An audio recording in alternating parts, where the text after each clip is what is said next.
Hello guys, नमस्कार, जोहार, आदाब, सत श्री अकाल। एग्जाम फाइटर नंबर 1 पर आप सभी का हार्दिक स्वागत है। ग्रांट वेलकम है साथियों। तो अब कह सकते हैं कि उल्टी गिनती भी खत्म हो चुकी है। कहते हैं ना एग्जाम की उल्टी गिनती शुरू हो गई, नहीं, उल्टी गिनती भी अब खत्म हो गई, क्योंकि कल के बाद परसों आपका एग्जाम है। जितना पढ़ने का था आपने पढ़ लिया, अब पढ़ने से कुछ नहीं, अब आगे रणनीति। आप अंधाधुंध सिर्फ पढ़ेंगे तो सफल नहीं होंगे, पढ़ने के साथ साथ सटीक रणनीति, क्योंकि आप पढ़ना अलग चीज है और 3 घंटे में एक अच्छा परफॉर्म करके निकलना अलग बात है। आप देखते होंगे कई सारा बैट्समैन नेट प्रैक्टिस में अच्छा करते हैं, लेकिन जब वो प्रेशर वाला मैच होता है ना, वहां वो फ्लॉप हो जाते हैं। सचिन तेंदुलकर के बारे में आप जानते हैं कि बहुत अच्छे बैट्समैन है, क्रिकेट का भगवान कहा जाता है, लेकिन उसके बारे में एक आम धारणा यह है, जब भी कोई बड़ा मैच होता है सचिन तेंदुलकर नहीं चलते थे, है ना, क्योंकि प्रेशर जो झेल लेगा वही टाइम फ्रेमवर्क में सक्सेस हो पाएगा। वहां पर उनका 99 में आप जानते कितने बार आउट होते हैं। वही मेरा एग्जांपल देने का मतलब ये नहीं कि सचिन ग्रेट नहीं, सचिन ग्रेट थे, ग्रेट हैं, और आगे भी जब जब क्रिकेट का नाम रहेगा सचिन का नाम आएगा। मेरा भी कह सकते हैं one of the most favourite player है सचिन तेंदुलकर, ठीक है। लेकिन मेरा कहना यही है कि अभी 3 घंटे का जो एग्जाम होगा ना, उसमें जो आप परफॉर्म कीजिएगा उस पे आपका रिजल्ट होगा, या आपके अंदर बहुत नॉलेज है, आप बहुत जान रहे हैं इसलिए आपको पास कर दिया जाएगा। नहीं, 3 घंटा में जो परफॉर्म करेगा आपको with in time framework, with in time, जो 3 घंटे का समय है, पेपर 1 के लिए 1 घंटा, पेपर 2 के लिए 2 घंटा, इसमें से बिल्कुल सटीक रणनीति के साथ टू दी पॉइंट काम करते हैं, तभी आपका कह सकते हैं यहां पर एक अच्छा खासा स्कोर बनेगा। और पेपर 2 में हम टारगेट बना रहे हैं कि 50 में आपको 40 प्लस प्रश्न सही हो, यानी आपका स्कोर 80 प्लस हो पेपर 1 में। यह पेपर 2 पे बटन आपका कम करेगा और ये आपको रिजल्ट की ओर ले जाएगा। मेरिट में 6% के मेरिट में आपको ले आएगा।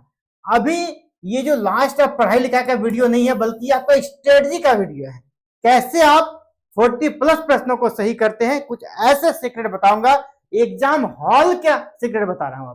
अब बाहर जो पढ़े, घर में पढ़े, ट्यूशन में पढ़े, पढ़ लिए, अब एग्जाम हॉल में जब आप जाइएगा, रणभूमि में उतरिएगा, कलम से लड़ने वाले रणभूमि में उतरिएगा, वहां पे आपका क्या स्ट्रेटजी होना चाहिए, वहां का आपका माइंड कैसा होना चाहिए, उस पर आज प्लानिंग होगा। क्योंकि बहुत पढ़ा दिया आपको, लेकिन वहां जाने का आपको अगर वहां परफॉर्म करने का रणनीति नहीं बताया, किस प्रकार प्रेशर झेलेंगे, तो फिर सब बेकार है। आज बात होगी परीक्षा हॉल के सीक्रेट के बारे में, जहां पर 99% लोग इसको ध्यान ही नहीं देते हैं, इग्नोर कर देते हैं। बात करेंगे कैसे टाइम मैनेजमेंट करना है, ठीक है, कैसे क्वेश्चन को एलिमिनेट करना है जो गलत है, जहां तुक्का लगा, तुक्का लगाने का भी तरीका होना चाहिए। इसके बाद किस प्रकार लोग पैनिक हो जाते हैं, उस पैनिक से कैसे बचना है। मेरा कहना है स्मार्ट बनिए, सफल बनिए। सिर्फ परिश्रम करने से सफल नहीं होइएगा, थोड़ा स्मार्ट तरीके से परिश्रम करना होगा, थोड़ा स्मार्ट तरीके से काम करना होगा। इसीलिए लास्ट टाइम का ये रामबाण आपके लिए कुछ एक पॉइंट को बताऊंगा, बहुत ज्यादा नहीं, कुछ एक पॉइंट को आप पढ़े हैं, बस उसको कैसे यूटिलाइज करना है ना, वो मैं आपको बताने वाला हूं। तो चलिए कुछ हम लोग पॉइंट वाइज बात करते हैं, ठीक है। अगर आपको सफल होना है, ठीक है, तो एक लाइन आप याद रखिएगा, यहां पर मेरा एक लाइन याद रखिएगा। यहां पर मैं यहां सबसे पहले आपको दिखाना कुछ की पॉइंट्स सफलता का। यहां पर पेपर 1 में कुछ की पॉइंट्स हम लोग देखेंगे। क्या है, हमने यहां पे लिखा है सफलता की कुंजी, सफलता की चाबी, ठीक है। पेपर 1 का ये निचोड़ है, इस लाइन को याद रखिएगा। पेपर 1 सिर्फ ज्ञान की परीक्षा नहीं है। यहां देखिए, ऐसा नहीं बहुत जीके जीएस पूछा जा रहा है, ज्ञान की परीक्षा नहीं है। आप प्रोफेसर बनिएगा तो टीचिंग एप्टीट्यूड पूछा गया है, रिसर्च एप्टीट्यूड है, आप आज के जमाने के अनुसार थोड़ा आईसीटी का नॉलेज होना चाहिए, वो गया है, इसमें डाला गया सिलेबस में। इसका थोड़ा हिस्ट्री क्या रहा हायर एजुकेशन का, वो डाला गया है। थोड़ा आसपास के, आप अगर एजुकेटेड तभी कहलाएंगे जब वातावरण को भी लेके चलेंगे। अभी सस्टेनेबल डेवलपमेंट का समय चल रहा है, तो थोड़ा ईवीएस का पार्ट को डाला गया है। थोड़ा आपके अंदर एनालिटिकल थिंकिंग है कि नहीं, इसके लिए लॉजिकल रीजनिंग वगैरह डाली गई है, मैथमेटिकल रीजनिंग वगैरह डाली गई है, ठीक है, डीआई डाला गया है। ये आपका मेंटल लेवल को चेक करता है, यानी यह सिर्फ ज्ञान का एग्जाम नहीं है। आप सिर्फ ज्ञान का भंडार भरते जा रहे हैं, वो गलत फहमी में नहीं रही है। यहां सिर्फ आपसे ज्ञान ही मांगा गया है, ठीक है। यहां पर ये पेपर आपको समय प्रबंधन और मानसिक सतर्कता, मानसिक रूप से आप कितने अवेयर हैं की भी परीक्षा है, ठीक है। शांत मन से आपको पेपर देना है, सफलता निश्चित मिलेगी, ठीक है, सफलता निश्चित मिलेगी। बस बी कूल, ठीक है। अगर आप 4 बॉल बीट हो गए हैं, हताश अगर बैट्समैन हो जाए तो लास्ट का 2 बॉल भी वो नहीं मार पाएगा। लेकिन मेंटल लेवल इतना हाई है रहता है बैट्समैन का कि 4 बॉल अगर बीट भी हो गया ना तो भी चिंगम चिबाते रहता है। सूर्य कुमार यादव को देखिए, ऑस्ट्रेलिया का कौन सा बैट्समैन था, एकदम चिलगम चबाते रहेगा, कोई फिक्र ही नहीं है। लास्ट में 2 बॉल में 6 लगा दिया, लास्ट में 2 लगातार 6 लगा दिया, खत्म। तो वो टेंशन नहीं हावी होने देना है। तो पेपर 1 में भी आपको यही करना है, ठीक है, पेपर 1 में भी यही करना है, ये दिमाग में बसा लेना है, ठीक है। यहां दूसरा आप देख लीजिए, अभी आप बहुत ज्यादा रटने पे ध्यान नहीं दीजिए, किसी चीज को रटने से बचना है, ठीक है। रटने पर जोर नहीं देना है, आपको जोर देना है चीजों को अभी फिलहाल समझने पर, अंडरस्टैंडिंग। क्योंकि कथन और कारण से वैसे सवाल आएंगे ना, आप कितना ही पढ़ ले और मैं कितना ही पढ़ा दूं आपको, कोई भी बड़ा से बड़ा टीचर कितना ही पढ़ा दे लॉजिकल रीजनिंग, ठीक है, लेकिन वहां परफॉर्म वही बच्चा करेगा जिसका खुद का थिंकिंग एनालिटिकल कैपेसिटी है, उसमें सोचने समझने की शक्ति है। यहां समझ काम करेगा और हर एक यूनिट से 5 सवाल आते हैं। तो कथन कारक वाला भी जो सवाल आएगा वो आप पे डिपेंड करेगा, आप कितना ही 10 सेट 20 सेट बना लीजिए, लेकिन ये आपका वहां थिंकिंग पावर काम करेगा, ठीक है। तो सोचने समझने का शक्ति, इसीलिए आप ये मत सोचिए ये यूनिट मेरा नहीं हुआ अब हम क्या करें। अब सीधे आते हैं मेन स्ट्रेटजी पे। अब सीधे आप एग्जाम हॉल घुस गए, क्वेश्चन पेपर मिल गया, अब आपको क्या करना है, अब उस स्ट्रेटजी पे बात होगी। एग्जाम हॉल जब आप अंदर चले गए, अब उस स्ट्रेटजी पे बात करेंगे। 2 राउंड सॉल्विंग मेथड हमको अपनाना है। सॉल्विंग मेथड कैसा रहेगा, 2 राउंड। ये 2 राउंड क्या होता है, ऐसा नहीं कि हम क्वेश्चन नंबर 1 को पकड़े और फिर 2 को बनाएंगे, फिर 3 को बनाएंगे, 4 को बनाएंगे, लास्ट 50 तक बना ही जाएंगे एक ही बार में, ऐसा नहीं। हमको 2 राउंड में चलना है, 2 राउंड।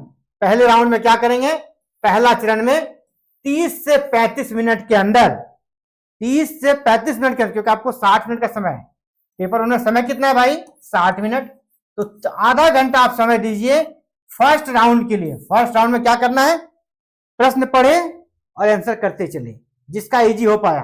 कौन कौन सा यूनिट को छूना है, कौन कौन से प्रश्नों को छूना, उस पर बात करेंगे।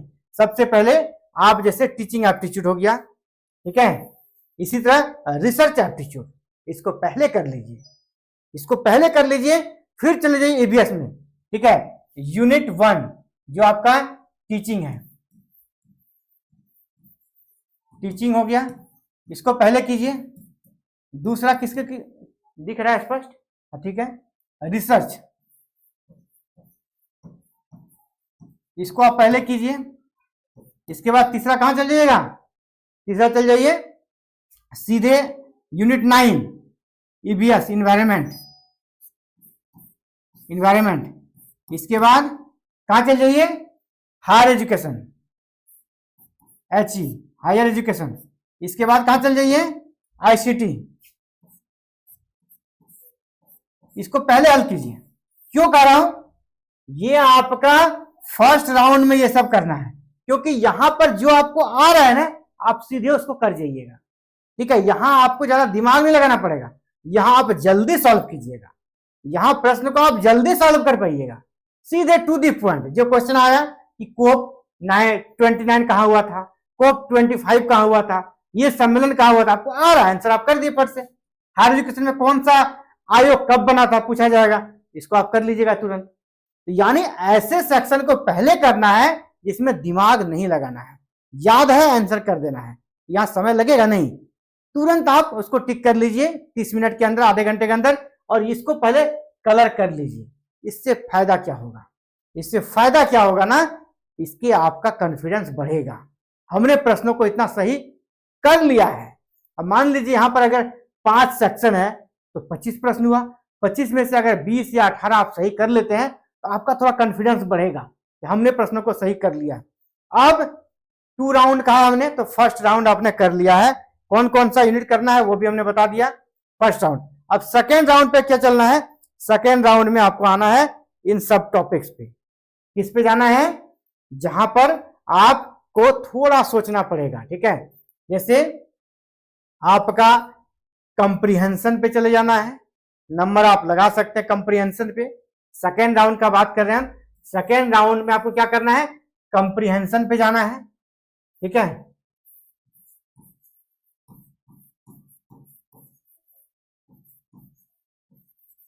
कंप्रीहेंशन पे जाना है। इसके बाद मैथमेटिकल रीजनिंग, लॉजिकल रीजनिंग और डीआई, है ना। ये लॉजिकल रीजनिंग और डीआई, ये 4 को आप अब कर सकते हैं, ठीक है। मैथमेटिकल रीजनिंग हो गया, mathematical reasoning, logical reasoning, DI और कम्युनिकेशन। कम्युनिकेशन ये 5 को बाद में करना है आपको सेकेंड राउंड में। कम्युनिकेशन तो सेकेंड राउंड में किसको करना है, mathematical reasoning, logical reasoning, DI, comprehension और कम्युनिकेशन, इसको सेकेंड राउंड में करना है। ये सब ऐसा पार्ट है ना जहां पे आपको समय चाहिए, ठीक है, समय लगेगा। फर्स्ट राउंड में अगर आप इसको करने के लिए बैठ गए और किसी 1-2 सवाल में लटक गए, थोड़ा समय दे दिए, तो ह्यूमन नेचर हमारा यही क्या होता है ना, कुछ लोग होता है नहीं इसको खत्म करके ही निकलेंगे, और उसको खत्म करने के चक्कर में 5 मिनट 10 मिनट अगर आपका चला गया तो बाद में फिर ओवरटेक नहीं कर पाइएगा, है ना। लास्ट में क्या होगा, हड़बड़ी इतना हो जाएगा कि जो प्रश्न आपको आ रहा है वो भी गलत कर दीजिएगा। इसलिए फर्स्ट राउंड में ओवरऑल सभी प्रश्नों को एक राउंड टच कर लेना है। कौन कौन सा, जो हमने पहले का यूनिट बताया, teaching aptitude, research aptitude, ICT, EVS और हायर एजुकेशन, ये 5 को पहले करना है। सेकेंड राउंड में क्या करना है, comprehension, communication, mathematical reasoning, logical reasoning और डीआई, इसको सेकेंड राउंड में करना है। तो 2 राउंड सॉल्विंग मेथड को आपको अपनाना है। एग्जाम का ये सीक्रेट स्ट्रेटजी है। अगर ऐसा आप करेंगे ना, आपका समय भी बचेगा, विद इन समय, बिना कर सकते हैं अपने अंदर जो अकबक की स्थिति होती है ना, वो नहीं आएगा। आराम से स्मूथ तरीके से, है ना, बड़े आराम से आपका सॉल्यूशन हो जाएगा, समय भी बच जाएगा, है ना। आप एक बार फिर रिवाइज भी कर लीजिएगा, नहीं तो क्या होगा, इधर चेक करेगा, नंबर मांगेगा, आप ऐसे दो घेरने रहिए, ऐसे करते रहिएगा। ऐसे बहुत लोग करते हैं, क्यों, क्योंकि उसका टाइम मैनेजमेंट, प्लानिंग अच्छा नहीं रहता है। ये प्लानिंग आपको फुलफिल करना चाहिए, पहला है। दूसरा, कुछ कीवर्ड्स बनाएंगे, बता रहे आपको, जब आप प्रश्नों को सॉल्व करेंगे ना, आपको कीवर्ड, फोकस ऑन कीवर्ड, जब प्रश्नों को सॉल्व करेंगे इन कीवर्ड पर आपको फोकस करना है, ठीक है। इस कीवर्ड पे आपको फोकस करना है। कीवर्ड क्या है, कीवर्ड क्या है आपके लिए,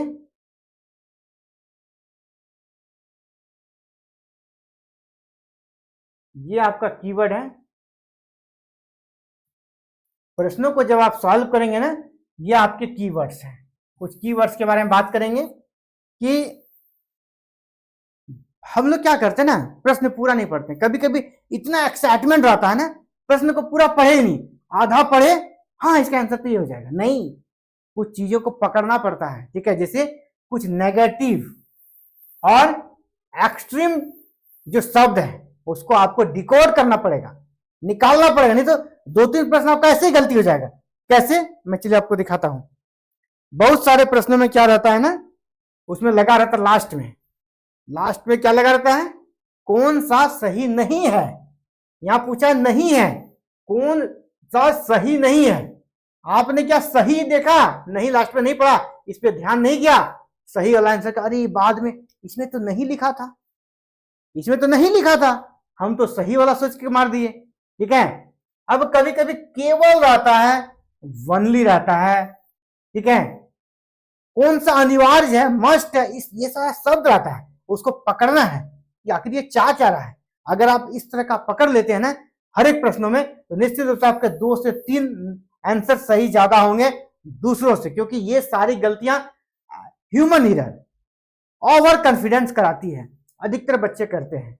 आपको पूरा प्रश्न पढ़ना है, लास्ट तक पढ़ना है, ठीक है, प्रश्नों को लास्ट तक पढ़ना है। इसके बाद ये भी हमने देखा है, डीआई को जब सॉल्व करता है या मैथमेटिकल रीजनिंग या कंप्रीहेंशन को, तो बच्चा क्या करता है, जो रफ पेज है ना इतना गंदा कर देता है कि वो कंफ्यूज बारे में हो जाता है किसका डाटा किधर है। एकदम साफ सुथरा आपको कैलकुलेशन करना चाहिए, सबको नंबर दीजिए, ठीक है। मान लीजिए हम ये 10 नंबर का सॉल्यूशन करें तो 10 नंबर लिख के उसका यहाँ बॉक्स बनाइए, ये 10 नंबर का सॉल्यूशन इस बॉक्स में कीजिए। फिर 11 नंबर का हम कहीं रफ कर रहे हैं उसको फिर बॉक्स बनाइए, उसका उसी में सॉल्व कीजिए, कोई दिक्कत नहीं, साफ सुथरा हो कि आपको बना के वहीं पर आंसर, नहीं कंफ्यूजन हो जाता है वहां पे। फिर आप एक बनाए फिर 10 नंबर का दूसरा बनाइएगा तो डाटा मिसमैच हो जाएगा, ठीक है। आपको फिर क्योंकि वहां रफ मतलब रफ होता है, अच्छा हैंड आप लिखते नहीं है, किसी तरह हैंड राइटिंग लिखते हैं, ठीक है, तो वहां पर फिर आप वहां गलती कर जाते हैं। इन सब चीजों को बढ़िया से आपको करना है। और पैसेज के लिए हमने स्पेशल आपको बताया था क्लासेस में कि पैसेज में आपको पहले पैसेज नहीं पढ़ना है, गद्यांश नहीं पढ़ना है, कंप्रीहेंशन नहीं पढ़ना, पहले प्रश्न को पढ़ना है। पहले सीधे किस पर जाइए, प्रश्न पे जाइए, फिर पैसेज पर जाइए, और इससे क्या होगा, आपको आंसर ढूंढने में आसानी होगा। ये कंप्रीहेंशन का ट्रिक है कि पहले आपको प्रश्नों को पढ़ना है फिर आपको कंप्रीहेंशन को पढ़ना है। इससे क्या होगा, 2 से 3 प्रश्न 5 में से आपको सीधे तुरंत मिल जाएगा, आपका समय बचेगा, ठीक है। और एक जो मैं आपको कहना चाहूंगा उस पर अब बात कर लेते हैं। जो कभी कभी हमारा ह्यूमन नेचर, हम लोग ऐसा कर बैठते हैं और ऐसा होना स्वाभाविक भी है, ऐसा होना स्वाभाविक है। अब हम लोग उस पर बात करेंगे, ठीक है, अब हम लोग उस मुद्दे पे बात करेंगे। क्या होता है ना, कभी कभी एग्जाम हॉल में आपकी तैयारी बहुत अच्छी है, आप बहुत ज्यादा सेंसिटिव हैं, ठीक है, बहुत ज्यादा इमोशनल हैं। जैसे एग्जाम हॉल में आपको 10 प्रश्न अच्छा मिल गया, पूरा उछलने लग गया, आज हमारा जज पक्का है, हम तो असिस्टेंट प्रोफेसर बन ही जाएंगे, 10 प्रश्न पक्का है, पूरा उछलने लगे, आप खुशी से झूमने लगे। इसी ओवर एक्साइटमेंट के चलते क्या होता है कि गलती कर जाते हैं। बिल्कुल देखते हैं धोनी वर्ल्ड कप का फाइनल मैच में 2011 में 6 मार के एक बार भी उछला था क्या? दूसरा खिलाड़ी आता था, बल्ला घुमाता, बल्ला फेंक देता, क्या से क्या करता, तभी धोनी मिस्टर कूल कहलाता है और तभी इतना दिन तक इंडियन का कैप्टनसी कर पाया। इसीलिए जब आप थोड़ा सा अच्छा कर रहे हैं तो थोड़ा पैसेंस रखिए, ध्यान रखिए, नहीं जंग अभी जीते नहीं है, हमको 50 नंबर तक जाना है, उस जोश से बचना है, एक्स्ट्रा जोश से बचना है, कॉन्फिडेंस रखना है, लेकिन दिमाग को कूल रखना है। एक्स्ट्रा जोश आपके पास नहीं होना चाहिए। दूसरा, उसके जस्ट अपोजिट, आप बहुत पढ़े, बहुत इमोशनल है, लगातार 5 प्रश्न आपको नहीं आ रहा है, बोल दी कि मैं तो हार गया, अब गया मेरा जेट खत्म हो गया, मैं तो बर्बाद हो गया, लुट गया, मैं क्या बोलेंगे, क्या मुंह दिखाएंगे, नहीं, इस चीज से बचना है। मैंने वही पहले कहा, 4 बॉल बीट हो गए डजंट मैटर, 2 बॉल में 6 मारेंगे, ठीक है। तो इधर गलती नहीं करना, हमको छोड़ के निकल जाना है, अभी बनाना नहीं है।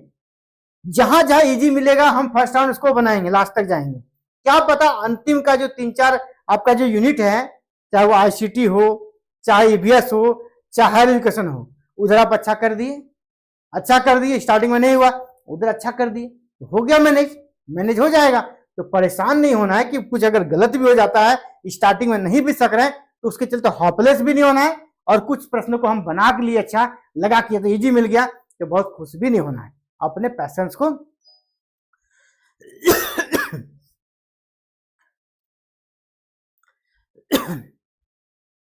तो धैर्य और संयम ही आपके सफलता का सेक्रेट है। कुल मिलाकर आपका धैर्य, आपका संयम सफलता का कह सकते हैं ये गुड़ रहस्य है।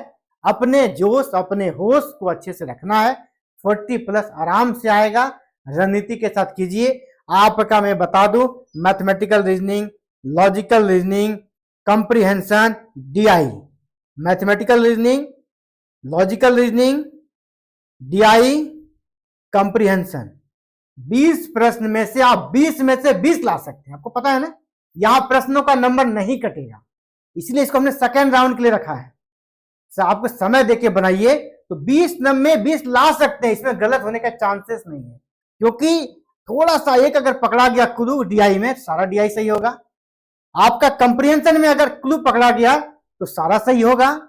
लॉजिकल रीजनिंग और मैथमेटिकल रीजनिंग तो आप जान ही ना, गलत होगा नहीं। अगर आप समझ गए ट्रिक को, समझ गए उसके पैटर्न को, तो गलत नहीं होगा। तो वहां आपका 20 प्रश्न तो वैसे भी आ रहा है, 20 प्रश्न आपको सही हो रहा है। बाद बाकी teaching aptitude, research aptitude, EBS, higher education, ठीक है, आईसीटी, यहाँ अगर 50% भी सही हो गया तो भी तो आप 35 के आसपास पहुंच ही रहे हैं। तो 35 के आसपास पहुंच रहे हैं। जो थोड़ा सा एक्स्ट्रा ऑर्डिनरी दिखा देगा, थोड़ा उसका तैयारी ज्यादा बेटर है, तो 40+ तो आराम से जा रहा है। एवरेज बच्चा 35 तक जा रहा है। जो थोड़ा एक्सीलेंट में काम कर रहा होगा, थोड़ा और स्मार्ट तरीके से काम करेगा, 40+ आराम से जाएगा। तो चलिए, ये वीडियो बनाने का मकसद था हमको लास्ट टाइम में आपको अपना गुरु मंत्र देना। बाद बाकी आप क्या करेंगे वो सब कुछ आप एक दिन में नहीं बदल सकते हैं, ठीक है, वो आप पे खुद पे डिपेंड करता है। आप कितने दृढ़ हैं, एक दिन में आप में बदलाव नहीं आएगा। मेरा कहना यह था कि इसी स्टडी से आपको काम करना चाहिए एग्जाम में, ठीक है। और जितना पढ़े पढ़ लिए, अब एक्स्ट्रा नया बिल्कुल भी नहीं पढ़ना है। और हाँ, एक चीज आप कर सकते हैं एक्स्ट्रा अगर आपको करना ही है, एक काम आप कर सकते हैं, सभी बच्चों को हम कहेंगे एक्स्ट्रा आप क्या काम करेंगे ना, आप अभी ज्यादा से ज्यादा प्रैक्टिस सेट बना सकते हैं, उसमें कोई रोक टोक नहीं है। जितना आप एमसीक्यू बनाइएगा आपका तैयारी उतना अच्छा होगा। अभी आप देख पा रहे हैं ये एग्जाम फाइटर नंबर 1 का मॉक टेस्ट सीरीज चल रहा है। यहाँ पे एग्जाम फाइटर नंबर 1 का मॉक टेस्ट सीरीज चल रहा है और यहाँ पे ये हमारा मॉक टेस्ट है।